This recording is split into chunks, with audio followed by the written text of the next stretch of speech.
Harusnya tadi MU kalah saat melawan Bournemouth. Lah ya apa cuk, main welek koyo ngono. Apa sing kudu dibanggakno? Taek ah.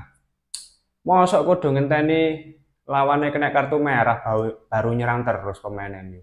Gatel, gatel. Halo dulur, selamat datang di Media United, channel fans MU paling netral. Menang dipuji, kalah dibully. Ya, inilah hasil pertandingan yang sudah sering terjadi. Bahkan apa ya? Manchester United masih tetap kesulitan untuk meraih kemenangan di kompetisi Premier League. Meskipun ya ini bukan pemain muda yang diturunkan ya, ini pemain utama yang sedang apa ya? Ibaratnya kayak match fitness lah, menjelang laga semifinal di kompetisi Europa League melawan Athletic Bilbao. Tapi ya gimana ya? Maksudku apapun kompetisi yang dijalani, ya meskipun ini Premier League sudah tidak ada harapan, tapi paling tidak ya tunjukkanlah penampilan terbaikmu. Ya, meskipun sampai akhir musim ya peringkatnya tetap di situ-situ aja gitu, tapi paling enggak tunjukkan gaya bermain yang bagus, tunjukkan kualitasmu terhadap semua penggemar, tunjukkan kualitasmu terhadap atasanmu, jajaran internal manajemen Manchester United. Kalau masih ingin tetap bertahan di klub MU ini.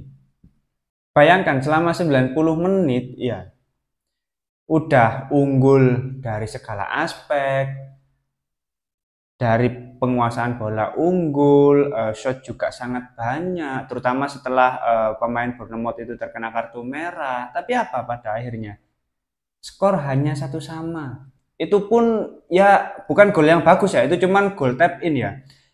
Ketika Rasmus Højlund mencetak gol di laga tadi, itu tidak menutup fakta bahwa Manchester United di sepertiga akhir finishingnya masih tetap jelek.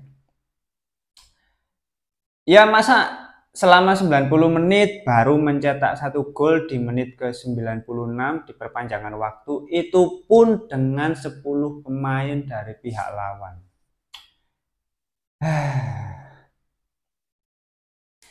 Ya kita coba lihatlah performa dari masing-masing pemain di laga tadi, mengapa Manchester United hanya bisa meraih 1 poin ya saat melawan Bournemouth. Kita lihat kalau dari Andre Onana sebetulnya ya sangat disayangkan ya, gol pertama dari Bournemouth itu memang sangat bagus menurutku, finishingnya juga sangat bagus. Bahkan meskipun Andre Onana refleks ya, bolanya itu di bawah badannya anjir. Tetap bagus Semenyo ini. Ini memang pemain yang rumornya juga sedang diincar Manchester United. Secara pergerakan dia sangat dinamis Semenyo ini, dan finishingnya juga sangat bagus di laga tadi. Itu pun gol dari Bournemouth tercipta dari kesalahan Patrick Dorgu. Nah, awal mulanya kan karena kesalahan dari Patrick Dorgu, akhirnya ya gol dari Bournemouth itu tercipta. Secara performa Andre Onana ya nggak terlalu menonjol karena menurutku finishing dan jumlah shot dari pemain Bournemouth nggak terlalu banyak kalau dibandingkan dengan Manchester United di laga tadi. Maka dari itu ya secara performa biasa saja. Untungnya ya nggak terlalu banyak blunder-blunder yang nggak perlu juga. Terus kalau kita lihat lini pertahanan ya sebetulnya Leny Yoro, Harry Maguire dan Nocer Mazraoui ya nggak terlalu buruk juga. Secara performa cukup solid lini pertahanan. Hanya saja ya harusnya ya para pemain ini nggak diforsir bermain selama 90 menit ya. Tapi kembali lagi ya, karena keterbatasan squad yang ada, akhirnya kayak Leny Yoro full main 90 menit. Lalu Harry Maguire pun akhirnya diganti dengan Victor Lindelof, dan Nocer Mazraoui digantikan oleh Sido Obi di laga kedua tadi. Itu pun diganti karena resiko yang cukup fatal ya, setelah tackle gunting dari pemain Bournemouth itu yang mengakibatkan dia harus terkena kartu merah. Itu sangat besar resikonya itu. Resiko patah tulang itu sangat besar itu. Dan yang dikhawatirkan kalau sampai terjadi seperti itu, ya tragedi Luxor itu bisa terulang kembali gitu loh di tahun berapa itu, 2014 2015, yang akhirnya dia patah tulang kering itu. Ya secara keseluruhan lini pertahanan cukup solid. Terus kalau kita lihat dari lini tengah, ya dimulai dari Patrick Dorgu. Sebetulnya Patrick Dorgu ini harus banyak belajar dari Luke Shaw. Karena kita lihat ya di laga tadi ya, meskipun dia absen lama ya karena cederanya, tapi Luke Shaw ini untuk umpan-umpan panjangnya, crossingnya itu masih bagus menurutku. Hanya mungkin di laga tadi ya umpan-umpan pendek gitu ya, itu masih ada beberapa yang miss. Tapi kalau untuk crossingnya ya long ball-nya itu masih aku akui masih bagus. Dan Patrick Dorgu harus banyak belajar crossing-crossing yang tingkat akurasinya masih oke gitu loh kepada Luke Shaw ini. Dan terbukti ya di laga tadi Patrick Dorgu setelah melakukan kesalahan, melakukan blunder yang berakibat gol kepada Bournemouth, sepertinya dia ingin menunjukkan bahwa dia masih bisa tampil bagus, dia masih bisa berkonsentrasi, masih bisa fokus dan memberikan yang terbaik kepada tim. Ya memang ada beberapa peluang yang diciptakan oleh Patrick Dorgu. Terus kalau kita lihat di wingback kiri ya Luke Shaw tadi menurutku ketika dia bermain 90 menit masih agak riskan ya, takutnya cederanya kambuh lagi. Cuman yang menjadi sisi positif dari Luke Shaw ini memang sudah aku bilang tadi, crossingnya, long ball-nya itu harus kita akui bersama masih bagus. Hanya ya itu tadi ya umpan-umpan pendeknya yang masih beberapa kali miss. Dan kalau kita lihat dua di lini tengah antara Casemiro dan Kobbie Mainoo di laga tadi, sebetulnya seringkali switch posisi ya antara Kobbie Mainoo dengan Bruno Fernandes, antara gelandang tengah dengan gelandang serang. Tapi ya untuk Kobbie Mainoo dengan Casemiro ini sebagai dua di lini tengah nggak terlalu menonjol menurutku di laga tadi, karena di babak pertama hampir secara keseluruhan para pemain itu masih sering salah passing. Itu yang mengakibatkan tempo permainan menjadi lambat. Momentum-momentum itu seketika hilang. Jadi ketika ada situasi counter attack, ya para pemain ini masih sering delay dalam melakukan umpan terobosan ke depan. Terus habis itu ketika situasi counter attack masih bingung mau ngapain ketika berada di sepertiga akhir. Akhirnya momentum itu hilang. Momentum untuk menciptakan peluang di dalam kotak penalti itu menjadi hilang. Dan yang terakhir kalau kita lihat dari lini serang ya ada Alejandro Garnacho, Bruno Fernandes dan Rasmus Højlund.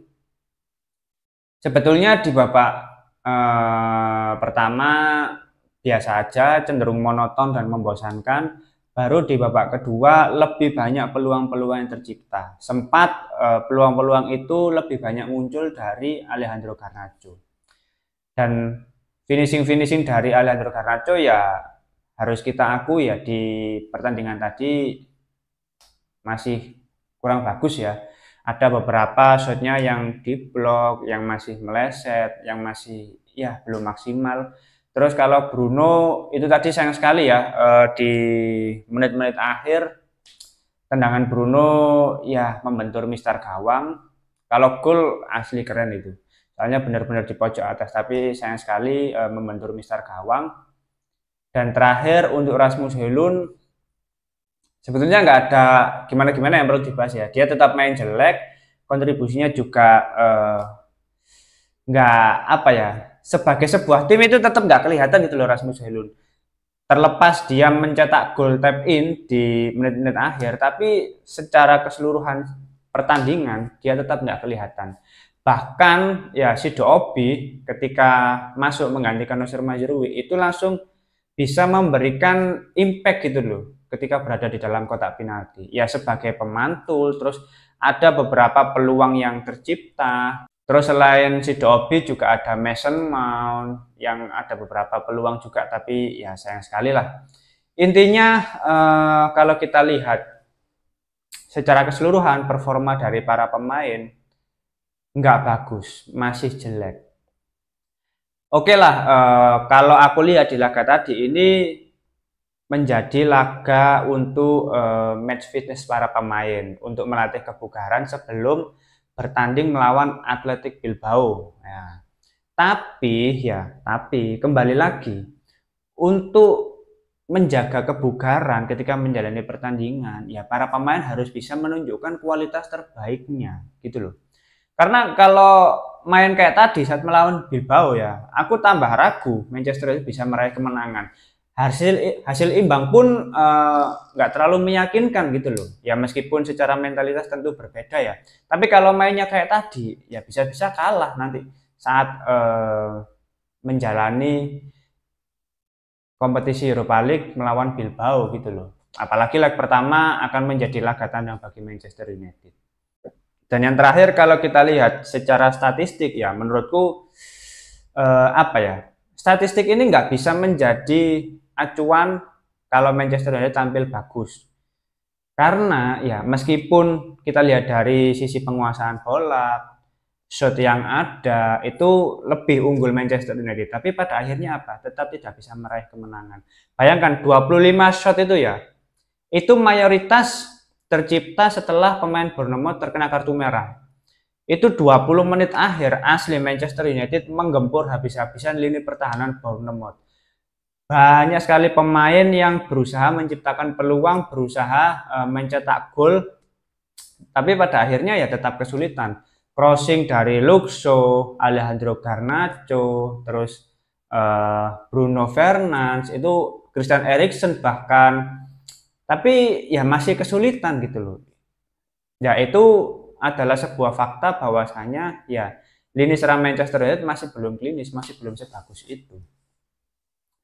Dan kalau kita lihat secara statistik, di laga tadi banyak sekali kartu kuning yang didapatkan para pemain, bahkan satu kartu merah dari pemain Bournemouth. Asli kayak Liga Tarkam ya sebetulnya, setelah kata dia udah membosankan, mainnya kerasa gerusuk, banyak kartu kuning, sampai ada yang melakukan tackle gunting, itu kan berbahaya sekali ya. Dan yang terakhir ya Manchester United setelah pertandingan tadi naik satu peringkat dan sekarang peringkat 14. Lega 13, 14, 15 wes ngono sampai akhir musim. Gak ono nyeneng-nyeneng blas.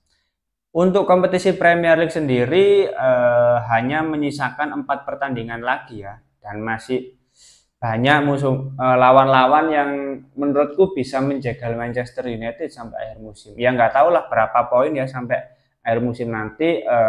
Aku pribadi udah tutup mata, udah pasrah ya. Apapun hasilnya tetap nggak bisa dirubah karena ini kesalahan sejak awal musim saat Erik ten Hag perpanjangan kontrak bersama Manchester United. Oke, mungkin itu dulu review singkat hasil pertandingan antara Bournemouth melawan Manchester United. Kalau teman-teman ada opini lain langsung tulis saja di kolom komentar. Kita diskusi santai seperti biasa. Terima kasih sudah menonton video ini. Jangan lupa like, komen, dan subscribe. Salam.